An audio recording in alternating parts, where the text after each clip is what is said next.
परिवहन विभाग में 3 डिजिट घोटाले की जांच पूरी हो गई है। मामले की जांच कर रही कमेटी ने अपनी रिपोर्ट विभाग को सौंप दी है। रिपोर्ट में विभाग को 600 करोड़ के राजस्व नुकसान का दावा किया गया है। ये रिपोर्ट देखिए। राजस्थान के परिवहन विभाग में बड़ा घोटाला सामने आया है। प्रदेश भर के आरटीओ कार्यालयों में वीआईपी नंबरों के आवंटन में भारी अनियमितताओं का खुलासा हुआ है। जांच में पाया गया है कि करीब 10,000 वीआईपी नंबरों का आवंटन रिकॉर्ड में गड़बड़ी कर किया गया, जिससे सरकार को लगभग 600 करोड़ रुपए का नुकसान हुआ। दरअसल आरटीओ कार्यालयों में वीआईपी नंबरों की नीलामी से मिलने वाली राशि सीधे सरकारी खाते में जानी चाहिए थी, लेकिन कई मामलों में ये नंबर बिना नीलामी प्रक्रिया के ही चुनिंदा लोगों को दे दिए गए, या फिर नीलामी की राशि सरकार तक पहुंची ही नहीं। कई जिलों में रिकॉर्ड ही गायब पाए गए, जबकि कुछ जगह रिपोर्ट दबा दी गई। जांच में सामने आया कि विभागीय स्तर पर इस पूरे खेल में मिली भगत हुई। आरटीओ दफ्तरों में रखे गए डेटा से छेड़छाड़ कर वीआईपी नंबरों का आवंटन फर्जी तरीके से किया गया। जांच में यह भी खुलासा हुआ कि ईडीवी यानी इलेक्ट्रॉनिक डेटा वेरिफिकेशन सिस्टम लागू होने के बाद भी पुरानी फाइलों में हेर फेर कर नए आवंटन दर्शाए गए। कई आरटीओ ने ईडीवी में रिपोर्ट ही नहीं भेजी, जिससे घोटाले का पता ही नहीं चल सके। वीआईपी नंबरों के आवंटन में अनियमितताएं। 2018 से 2023 में कई जिलों में वीआईपी नंबरों की नीलामी में अनियमितताएं पाई गईं।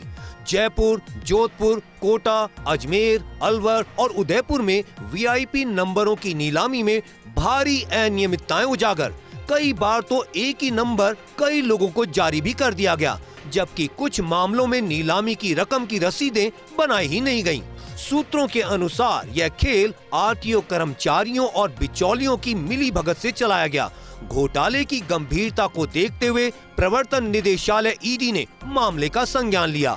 परिवहन विभाग से पूरी रिपोर्ट मांगी गई है। विभाग की आंतरिक जांच रिपोर्ट पहले ही ईडी को सौंपी जा चुकी है। अब पता लगाने की कोशिश हो रही है कि इस फर्जीवाड़े में कौन से अधिकारी जुड़े हैं और किन खातों में नीलामी की राशि ट्रांसफर की गई। जांच समिति की सिफारिशें। विभागीय जांच समिति ने मामले में 4 प्रमुख सिफारिशें की हैं। आरटीओ कार्यालयों में लंबित और संदिग्ध नीलामी मामलों की तुरंत जांच की जाए। पिछले 7 सालों में जारी सभी वीआईपी नंबरों का ऑडिट कराया जाए। दोषी अधिकारियों और कर्मचारियों की पहचान कर निलंबन और विभागीय कार्रवाई हो। ई नीलामी प्रक्रिया को और पारदर्शी बनाने के लिए तकनीकी निगरानी बढ़ाई जाए। भविष्य में किसी भी वीआईपी नंबर आवंटन के लिए ऑनलाइन सत्यापन प्रणाली अनिवार्य की जाए। परिवहन विभाग के चर्चित 3 डिजिट घोटाले की जांच रिपोर्ट परिवहन विभाग के बड़े अधिकारियों को मिल चुकी है। अब परिवहन विभाग के बड़े अधिकारियों और deputy CM doctor Premchand Bairwa को फैसला लेना है कि जिन लोगों ने परिवहन विभाग को 500 करोड़ से ज़्यादा का नुकसान पहुंचाया, उन पर क्या कार्रवाई की जाए। इस मामले में ईडी की एंट्री भी हो चुकी है। ईडी ने परिवहन विभाग से इस पूरे मामले की जांच रिपोर्ट मांगी है, जो परिवहन मुख्यालय ने भेज भी दी है। कैमरामैन साहिल के साथ Shivendra Pratap Singh Parmar, first India news, Jaipur.